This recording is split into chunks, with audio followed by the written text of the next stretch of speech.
John Anderson lived a quiet, peaceful life on the edge of town. His home was surrounded by tall oak trees that swayed gently in the breeze and an open field stretching far into the distance. It was the perfect place for someone like John, a retired Marine sniper who valued solitude and routine. After years of serving his country, he had come to cherish the simple things. The sound of birds chirping in the morning, the smell of fresh coffee brewing, and the satisfaction of hitting a bullseye with pinpoint accuracy. Every day began the same way for John. He'd wake up early, drink his first cup of coffee while watching the sunrise, and then head out to his driveway, the spot where he spent most of his mornings practicing his marksmanship. To anyone else, it might have looked like just another gravel driveway, but to John, it was something more. Over time, he had turned it into a personal firing range, complete with targets set up at varying distances and safety measures carefully put in place. Shooting wasn't just a hobby for him. It was a way to stay connected to the skills he'd honed during his military career. More importantly, it gave him a sense of calm, a moment to focus solely on himself without distractions. The neighborhood itself was part of a small subdivision governed by a homeowners association, HOA. Most of John's neighbors were friendly enough, though they tended to keep to themselves. They waved hello when they saw him outside, but few ever ventured close to his property. The handwritten sign nailed to a tree near the driveway probably had something to do with that. In bold letters, it read, *warning. Lively firearm range in USC*, for those who noticed it. And not everyone did. It served as a clear message. This area is off limits unless you're prepared for the sound of gunfire. Things stayed peaceful for a long time with no major issues or complaints. That is, until Karen Thompson moved in next door. Karen was different from the other neighbors. She arrived with big ideas and even bigger opinions, quickly making herself known throughout the community. Within weeks, she'd taken charge of organizing events for the HOA, bake sales, book clubs, and even weekly yoga classes. At first, people appreciated her energy and willingness to bring everyone together. But soon, they started to notice something else about Karen. She had a knack for inserting herself into situations where she wasn't necessarily wanted, often assuming she knew what was best for everyone around her. Karen's arrival marked the beginning of a shift in the neighborhood dynamic. While most residents tried their best to humor her, there was always an underlying tension whenever she announced her latest plan. No one could have predicted, however, that her enthusiasm would eventually lead her straight onto John's driveway, and right into the middle of his carefully maintained world. Little did Karen know, her decision to use that space for one of her activities would spark a chain of events neither she nor John could have anticipated. What started as a harmless misunderstanding would soon escalate into something neither of them expected. Karen Thompson considered herself a visionary, a woman who could turn any dull corner of the neighborhood into something vibrant and exciting. Her latest idea, hosting a yoga class in what she thought was an underutilized part of the community, John Anderson's driveway. To Karen, it seemed perfect. The driveway was wide, flat, and conveniently located near her own house. She didn't think twice about using it, assuming that no one else really did. After all, how often had she seen John out there? Not very, as far as she could tell. On a bright Saturday morning, Karen arrived at the driveway before sunrise, determined to set everything up before anyone noticed. She lugged mats, speakers, and even a small table filled with bottles of water and healthy snacks. She arranged the mats neatly in rows, creating what she imagined would be a serene oasis for relaxation and mindfulness. By the time the sun peeked over the horizon, the space looked like a proper yoga studio, minus the walls and roof, of course. Satisfied with her work, Karen stepped back to admire it. "This is going to be amazing," she said to herself, already envisioning the smiles on her students' faces. As the clock ticked closer to 8 a.m., people began arriving. There were about a dozen participants, ranging from seasoned yogists to curious beginners. They spread out across the driveway, chatting excitedly as they unrolled their mats. Music played softly in the background, filling the air with calming melodies. Karen stood at the front, striking a confident pose as she welcomed everyone and explained the day's plan. "Today, we're going to focus on grounding ourselves," she announced, her voice cheerful and full of energy. "Let's start with some deep breaths."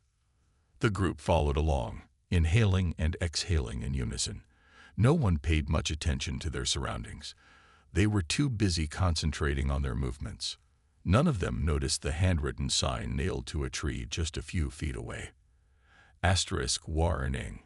Live firearm range in USA asterisk. If they had, they might have questioned why they were practicing downward dogs in such an unusual location. But Karen hadn't seen it either. In her excitement, she'd overlooked the warning entirely. Meanwhile, inside his house, John Anderson was still asleep. He'd stayed up late the night before tinkering with an old rifle he'd been restoring, and the extra rest had thrown off his usual schedule. When he finally woke up and stepped outside, rubbing his eyes against the sunlight, he froze. What he saw made him blink twice to make sure he wasn't dreaming. A group of people, strangers, mostly, were sprawled across his driveway, stretching and bending in ways that looked more awkward than graceful. John frowned, trying to process the scene.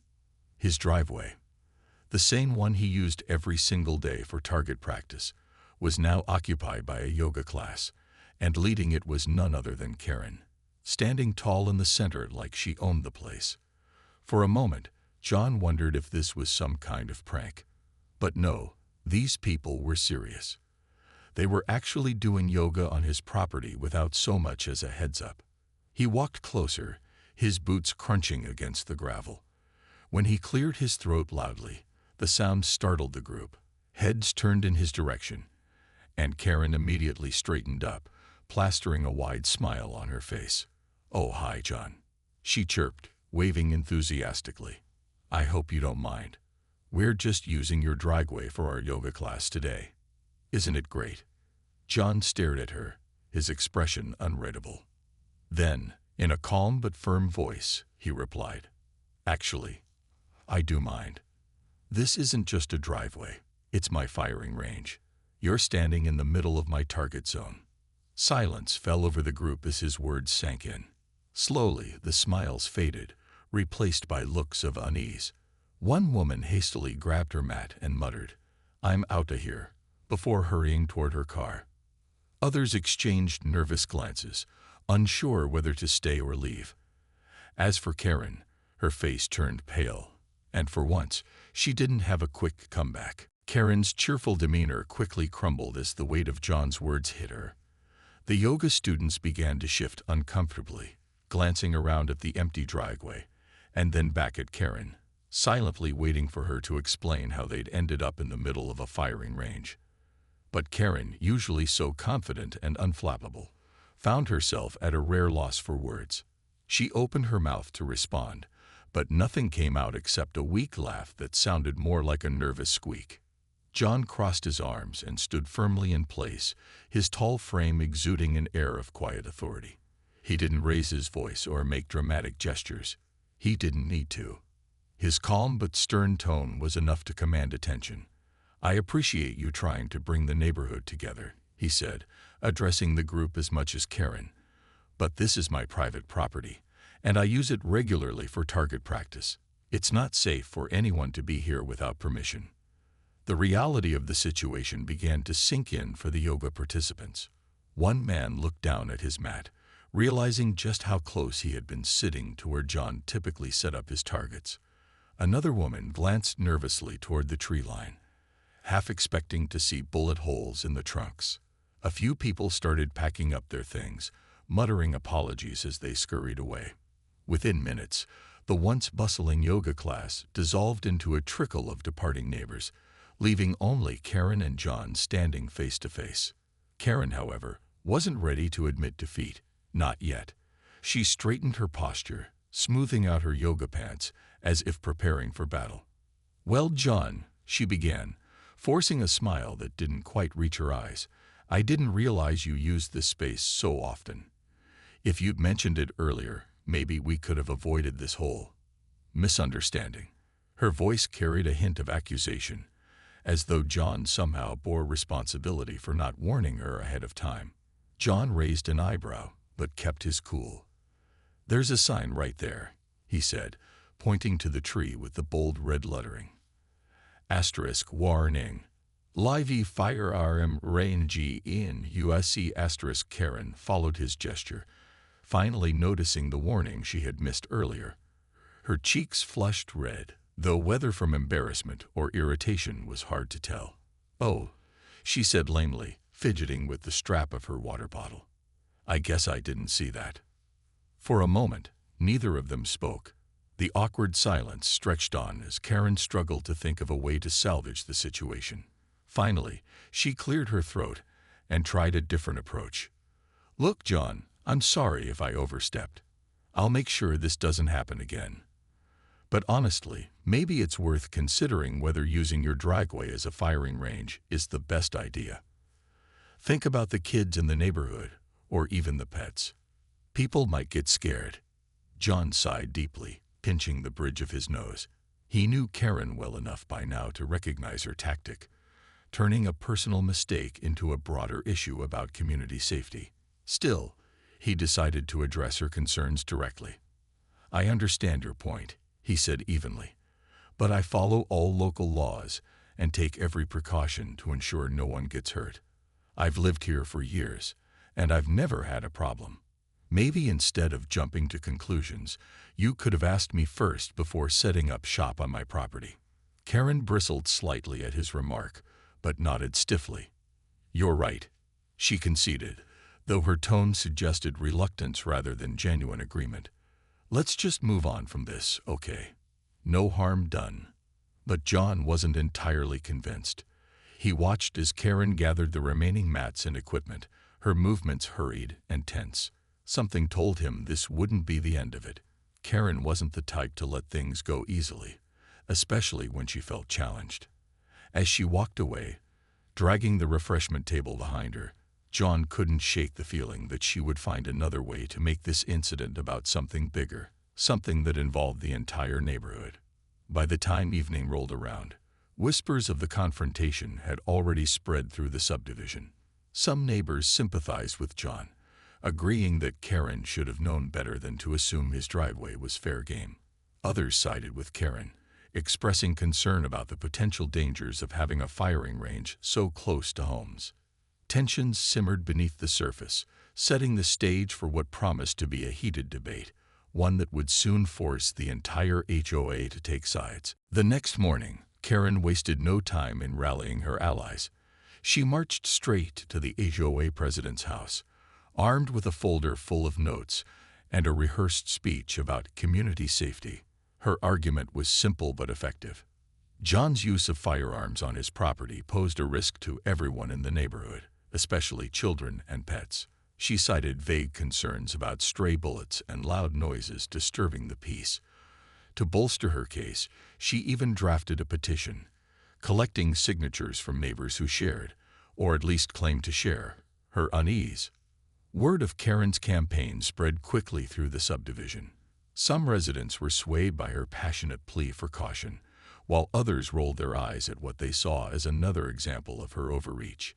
Still, the issue gained enough traction to warrant a formal discussion at the next HOA meeting.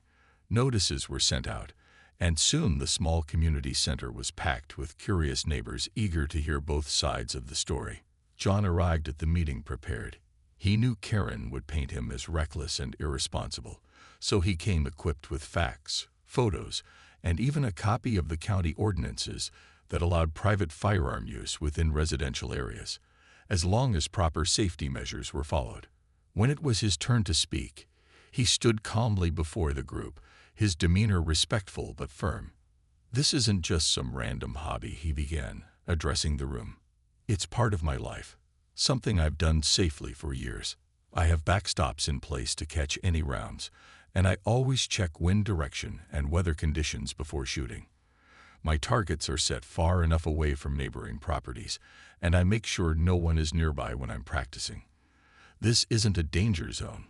It's a controlled environment." To prove his point, John invited the HOA board and anyone else interested to visit his driveway for a live demonstration. He promised to walk them through his process step by step, showing exactly how seriously he took safety. At first, there was hesitation. The idea of standing near a firing range made some people nervous, but curiosity eventually won out. A date was set for the following weekend, and John assured everyone it would be an open, transparent experience. Karen, however, wasn't satisfied. During the meeting, she argued passionately against John's activities, emphasizing the emotional toll this hobby might take on less gun-savvy neighbors. "Not everyone understands firearms," she said, her voice rising slightly.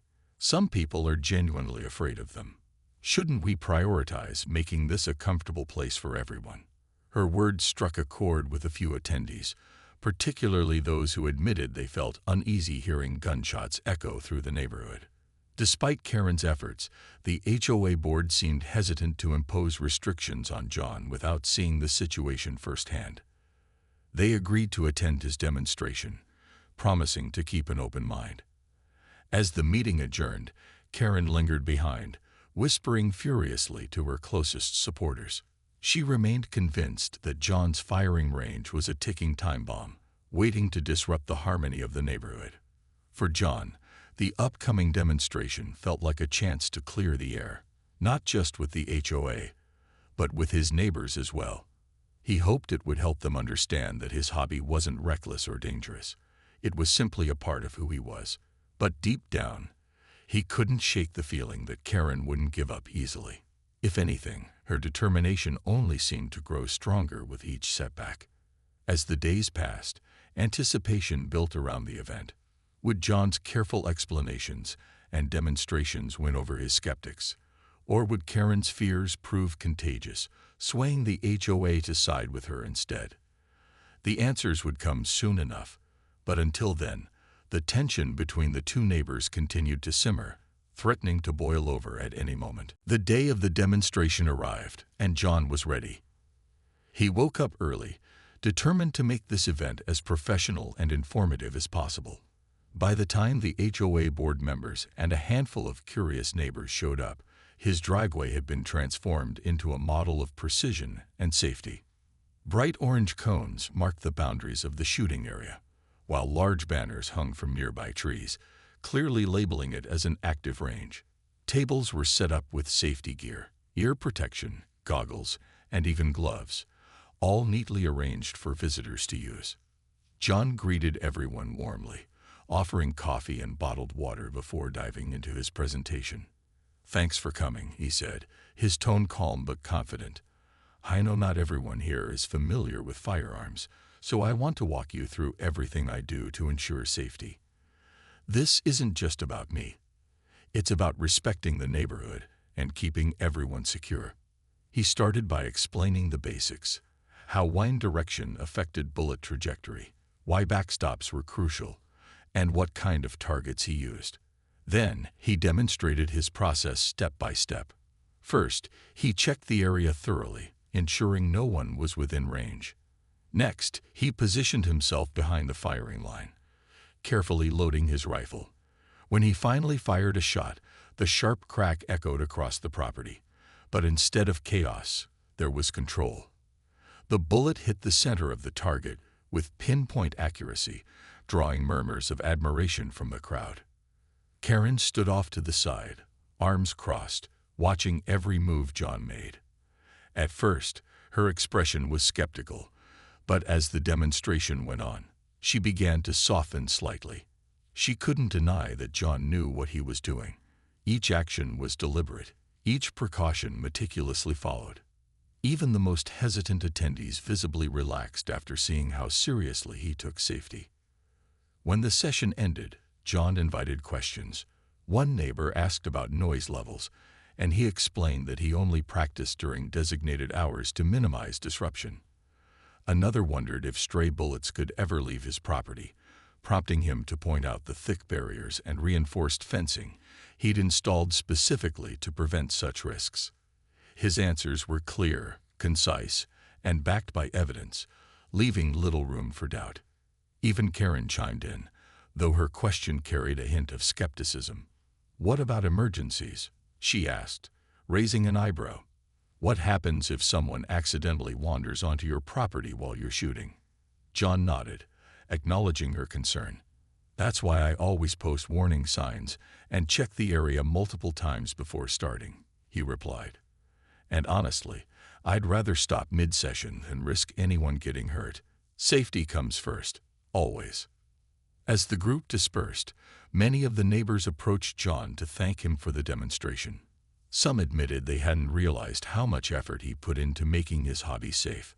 Others expressed interest in learning more about firearms, surprising even themselves with their curiosity. For the first time in weeks, John felt like he was being seen not as a threat, but as a responsible member of the community. Karen, however, wasn't entirely convinced. While she begrudgingly admitted that John's setup was impressive, she still believed his activities made some people uncomfortable. As she walked back to her car, she muttered under her breath, "Just because it's safe doesn't mean it belongs here." Her mind was already racing with new ideas, ways to push for stricter rules or find loopholes to challenge John's right to use his driveway as a firing range. Despite Karen's lingering resistance, the HOA board ultimately ruled in John's favor. They concluded that he was following all legal guidelines and taking every reasonable measure to protect the neighborhood. However, they encouraged him to communicate more openly with his neighbors, perhaps sending occasional reminders about his schedule to avoid misunderstandings. John agreed, seeing it as a small price to pay for maintaining peace and his freedom to enjoy his passion. For now, the immediate conflict seemed resolved. But as Karen drove home, her wheels turning with plans for her next move, it was clear that this chapter of the story was far from over. With the HOA's ruling behind him, John felt a renewed sense of calm. But he also knew that winning the battle didn't mean the war was over. Karen might have been momentarily silenced, but her relentless energy and knack for stirring up trouble were far from extinguished. To prevent future conflicts, John decided to take a proactive approach. He drafted a polite letter to all his neighbors, explaining his routine in detail and inviting them to reach out if they had questions or concerns. The letter was warm and conversational, emphasizing his commitment to safety and respect for the community. To his surprise, the response was overwhelmingly positive. Several neighbors wrote back, thanking him for taking the time to clarify things. A few even admitted they'd never realized how much effort he put into ensuring his hobby didn't disrupt the neighborhood. One elderly couple stopped by his house to thank him personally, saying they appreciated his transparency.